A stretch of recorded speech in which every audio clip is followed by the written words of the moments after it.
Good morning. It's Friday, May 16. The multi-front war in the Middle East is now 588 days old. I'm your host, FDD Research Fellow Hussain Abdul-Hussain, filling in for Jonathan Schanzer. Welcome back to the FDD Morning Brief. Our guest today is Nadim Koteich, a Lebanese TV show host who serves as the general manager of Sky News Arabia. Nadim has been an outspoken advocate for peace between Israel and its Arab neighbors and frequently calls attention to the threat of the regime in Iran and its proxies. He'll join the show in a few short minutes to assess the latest out of the region and ponder what the future may hold. So stay tuned. Hello from Abu Dhabi, where I spent this week tracking President Trump's visit to 3 Gulf countries, Saudi Arabia, Qatar, and the United Arab Emirates. The president has just taken off a few hours ago, heading back home. In his Gulf tour, the president focused on bilateral relations, especially economic ties, with each one of his host countries. America and the 3 wealthy Gulf nations signed contracts worth over $4 trillion. President Trump also discussed regional issues, including Iran, Yemen, Gaza, and Syria.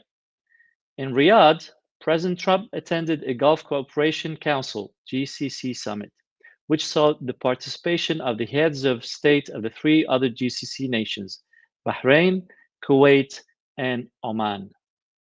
While in Riyadh, President Trump spoke against Iran's nuclear program and its sponsorship of militias across the region, promising to prevent Tehran from producing a nuclear weapon.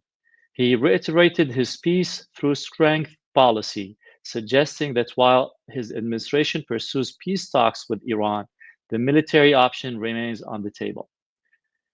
Notable on his trip to Saudi Arabia was the president's meeting with Syria's self-declared Islamist President Ahmad al-Shara, formerly known the Al-Qaeda operative Abu Muhammad al-Jolani. Trump promised to lift sanctions on Syria if Shara joined the Abrahamic Accords, deported foreign fighters, and helped out in the war on terrorism. In Saudi Arabia, President Trump said that he expected the kingdom to normalize ties with Israel and join the Abraham Accords, which were signed in the president's first term. Here in Abu Dhabi, he visited the Abrahamic House, a compound that includes a mosque, a synagogue, and a church. Now for our headlines. President Trump's whirlwind Middle East tour was rife with record-breaking deals. In Riyadh, he discussed a civil nuclear agreement with Saudi Arabia and signed a $142 billion defense deal.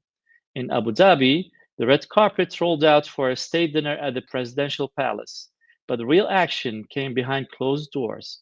The US struck a landmark deal with the United Arab Emirates to accelerate its AI ambitions, agreeing to ship hundreds of thousands of NVIDIA's most advanced chips annually to power sprawling new data centers. And then there's Qatar. The White House signed more than $243 billion in economic deals with the Gulf Emirates, including a purchase of up to 210 Boeing aircraft. Trump's dynamic with Doha is drawing increasing scrutiny.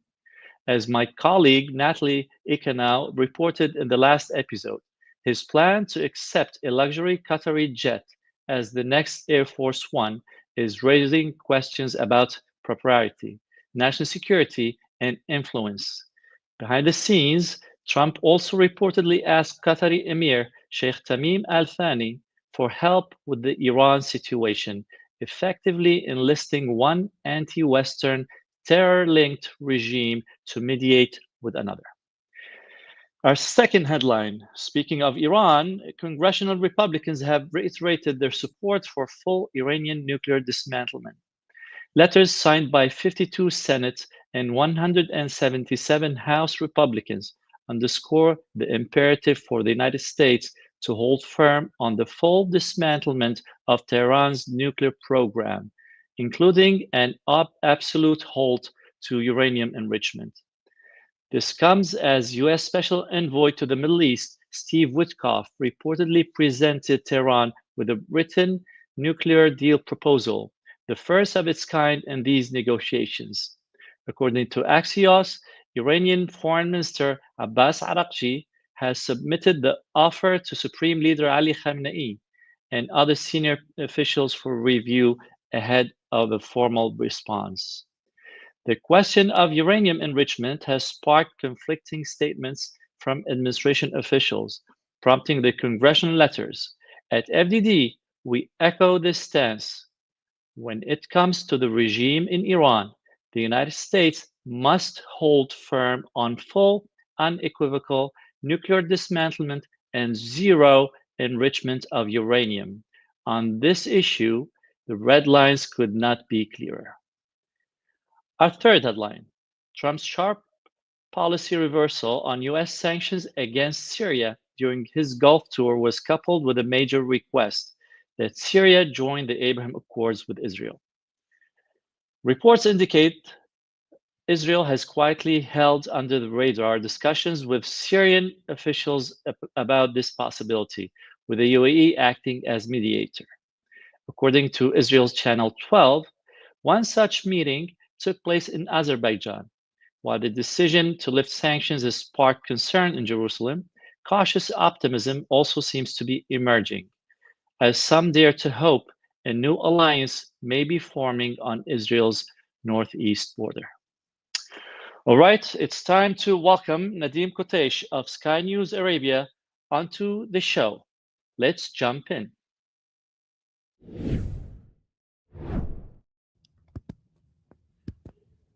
Hello, Nadim.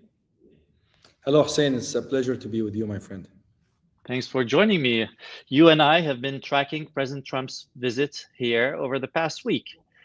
Can you please share with us your impressions?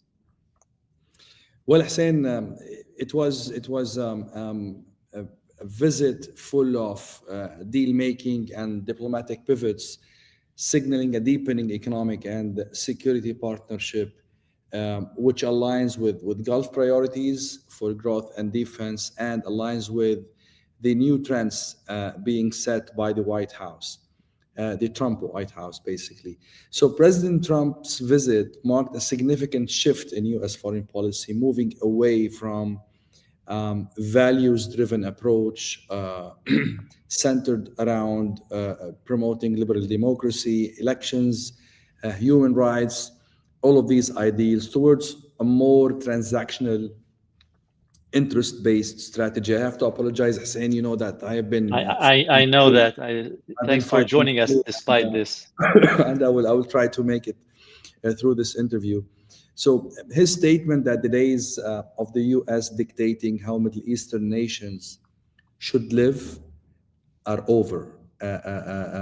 This message sent a powerful message to the region. This is a pivot, notable given the region's discomfort with the U.S.'s democracy crusade since the toppling of Saddam Hussein all the way to the Arab Spring, and 3 administrations, 2 with President Barack Obama and 1 with President Joe Biden. Add to that, the inconsistency of this value-based approach has long been a point of contention between the region and Washington. For instance, during the 2009 Green Movement in Iran, Obama argued against intervening to avoid tainting the protesters as U.S. puppets. Yet, he took a starkly different stance during the 2011 protests against Egypt's Hosni Mubarak, publicly demanding Mubarak step down with his famous line, "Now means now" statement. So and he didn't seem concerned of how this might label Egyptian protesters as US backed or whatever it is. So this selective application of the liberal democratic agenda, often targeting Arab states while excluding others, or at least that's how it's seen in the region, has fueled regional skepticism about its compatibility with local societal structures and political values. Trump's transactional approach, which was very obvious during this visit, prioritizing deals and mutual interests over ideological crusades, feels like a breath of fresh air to many in the region, to be honest. By sidelining the democratization agenda, at least for now, this shift aligns, I have to say, more closely with the Gulf's preference for pragmatic, stability focused partnerships. The clarity of this new direction was unmistakable during the visit, offering a framework that resonates with regional leaders focused on economic and security interests. Well, just let's stay in the region, but not the Arab region. Let's move to Iran a bit. President Trump has said that there were two ways to deal with Iran: what he called the nice way, which I suppose means talks, and the not so nice way, which probably means military action to force Iran to surrender enrichment. What do you think is the Gulf's preference between these two ways? Well, this is a very foundational question in the region, but if you allow me, like one idea before I delve into that question, the visit, and you mentioned the other region, or one staying within the same region, but talking about a different element within the region. The visit underscored a clear distinction between two visions of the Middle East, as I've long argued. On one hand, there is the prosperous, stable, tolerant Middle East, exemplified by the Gulf states, championed by UAE and Saudi Arabia, which Trump engaged with through historic investment deals and strategic partnerships. On the other hand, there is the Middle East led by Iran, characterized by destabilization, failed states, collapsing economies, broken currencies, and you hit both Iraq and Iran, Iraq and Lebanon, Hussein. So to go directly to your question, the Gulf states, mainly Saudi Arabia and the UAE, likely prefer the next step that President Trump hinted at, which is diplomatic talks to address Iran's nuclear program. But with a strong caveat here, they want tangible results. The Gulf's economic diversification and stability depend on avoiding regional escalation, war, which a military strike could ignite. This will disrupt oil markets and will probably invite Iranian retaliation via proxies like the Houthis. So Saudi Arabia's support for US-Iran nuclear talks, especially now that Iran is that weak after destroying Hezbollah, Hamas, and the uh, uh, the Israeli strikes inside Iran, taking out the air defense and humiliating Iran basically and diminishing its bravado. So they prefer talks, and this is a shift from their stance during the Obama era. Because of the reasons I just mentioned. So I believe while they prefer talks, Gulf capitals might want to see resolve and assurances in deterring Iran if these talks failed, and they'd expect the US to consult with them closely before any not so nice move, as Trump said, given their vulnerability to Iran's responses. So I don't want you to force you to speculate on this, but like you're saying, if they support talks and resolve, this means that if talks fail, then the normal next step would be some sort of military escalation to take out enrichment. If this happens, would you say that Gulf capitals would support, or they would just pull out and say, you do your thing, it's none of our business? They will opt for a very old Chinese wisdom. They would wait the body of their enemy by the side of the river. So they will not support a strike publicly because they will be calculating the retaliation impact on them and on their economies, as I alluded to in my previous answer. So I think there is a huge gap of trust in the consistency of the U.S. strategy when it comes to dealing with explosive issues in the region. No one was prepared for President Trump announcing talks with Iran. No one was prepared for his position on freezing the attacks on the Houthi in Yemen. Imagine that UAE or Saudi Arabia was all in with the attacks, and then suddenly the White House stopped that. This inconsistency of the and unpredictability of the U.S. strategy under Trump would definitely put them in a very awkward position if they joined the call for war on Iran, and then this war took some sort of deviation that is unfavorable for them. I think they would just wait and see, and they would probably under the table do what they have to do to make sure that deterrence is put in place. So let's say in the region, and you and I have discussed this thoroughly ever since the Assad regime collapsed and what replaced it. We've seen President Trump shake hands with Abrahamic Accords, now known as Ahmad al-Shara, the self-declared president of Syria. We've seen them talk. We've seen the president outline the demands. What's your sense? Do you think he will live up to these demands? Do you think he's someone we can trust as the United States? Can we work with him? What's your thoughts on this? This is another moment, Hussein, where the unpredictability and runs very, very high. And no one knew. I would assume that even in Washington, few knew that President Trump would take this kind of step. Ahmad al-Shara ability to deliver on Trump's demands, like joining the Abrahamic Accords, deporting terrorists, countering ISIS, managing chemical weapons, is uncertain at best.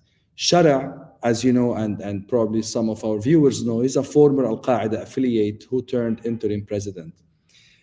He has shown diplomatic savvy by engaging with the Saudis, the Turks, UAE, and even the US itself, and signaling openness to Israel directly or indirectly. So his push for sanctions relief and invitation to US firms to invest in Syria, oil and gas, suggests that he is a pragmatic person. But his past and the chaotic state of Syria raise doubts. Normalizing ties with Israel, for instance, is a tall order given Syria's internal factions and ongoing Israeli strikes. We've seen Al-Burhan, for example, of Sudan, who normalized before al-Sharia, but it did not change much in terms of the outlook of Sudan and the DNA of his agenda as an Islamist or something, or some sort of fanatic in that sense. And the ability to deliver. I think it's very much up in the air. The jury is still out. I don't know. I think even Washington would be moving slower than President Trump on lifting the sanctions, and this will affect the pace with which Sharia will move forward. The recent clashes with ethnic minorities also hint at his struggle to consolidate power. All of these reasons, Hussein, would suggest that this is a very tall ask from Sharia. I think he's willing. I think his priority is to consolidate power and stay in power as much as possible, and to offer his people a way forward. But it's too early. And I think that, again, I think Washington would slow down in terms of how fast they would go on uh, the lifting the sanctions. And I don't think that the Arab partners are that much excited. I mean, not all of them, indeed, about the pace with which President Trump jumped into this decision. Uh, however, I mean, lifting sanctions could still make sense as a carrot to incentivize cooperation and weaken Iran and Russia. I totally understand the rationale behind it and how Washington and some Arab partners want to influence Syria. Keeping sanctions risks strangling Syria's economy further and take Syria probably down unneeded roads. But if there is any kind of advice I have, the US should lift sanctions, but tie them clearly to clear phased benchmarks, like say, verifiable steps against ISIS or chemical weapons, more inclusive government, a faster political process, a more agile and inclusive constitution, rather than expecting Sharia to deliver everything up front. So it needs to be a gradual process in terms of what we expect from Sharia to deliver and in terms of how much sanctions should be lifted off Syria. If he fails to show progress, the US can reimpose targeted measures without alienating regional partners. I think this approach balances risks with potential for a more stable, less Iran-aligned Syria. My last question to you, Nadim, and we're running out of time. We've seen President Trump visit this morning the Abrahamic House. We've also seen him promise that Saudi Arabia would join these accords, the Abrahamic Accords for peace and normalize ties with Israel. Do you have a sense that any breakthrough might happen soon, or just, I think he was very clear when he said in Saudi Arabia that the kingdom will join the Abrahamic Accords at a time of its choice. So I think yes, the Abrahamic Accords is healthy, is up and kicking, and it's a matter of time before the climate is a little bit better for such a move. And if you look at the outlook of this visit, starting from visiting Sheikh Zayed Mosque and then ending with the Abrahamic Accords, this is a president who started his first term with banning Muslims from going to the States. I know that it was very much hyped up kind of statement, but he went all the way from there to celebrating the beauty and grandiose of the Sheikh Zayed Mosque. It tells you two things. It tells you that him as a person is a very pragmatic president, which is a very good thing for the region and the world. And second, it tells you that instead of fighting such views about Islam and the Islamic world, Abu Dhabi chose engagement, dialogue, a long-term engagement to flip, views on the other side, and bring everyone converge on a common ground, which this visit basically embodied in so many ways. So that's the Middle East I'm talking about. This is the new Middle East that is not shy, doesn't shy away from its culture, from its identity and DNA, but it doesn't put that identity in a combative manner and polarly opposing way with other identities in the world. And this is evidenced by the Abrahamic Accords as a place for tolerance, debate, dialogue, integrating religious and spiritual culture in one human message that Abu Dhabi has become to embody in so many ways.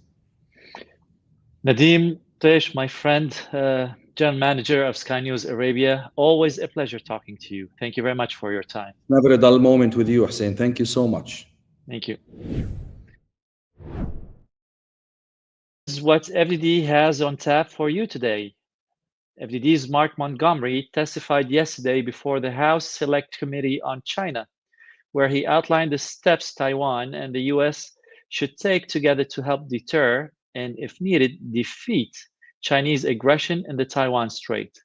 As the former policy director for the Senate Armed Services Committee and a retired nuclear trained Navy admiral, Monty is uniquely positioned to give actionable recommendations on this issue. Director of FDD's new program on education and national security, Brandy Shufutinsky, is out with a new piece shining a light on the terror-linked organizations that are embedding hateful indoctrination into K-12 classrooms under the guise of ethnic studies and social justice education. The influence of malign foreign actors is poisoning the minds of American students of all ages. Finally, be sure to check out a new research memo, Trump's Russia Sanctions Toolkit, authored by FDD's Max Meislich and John Hardy.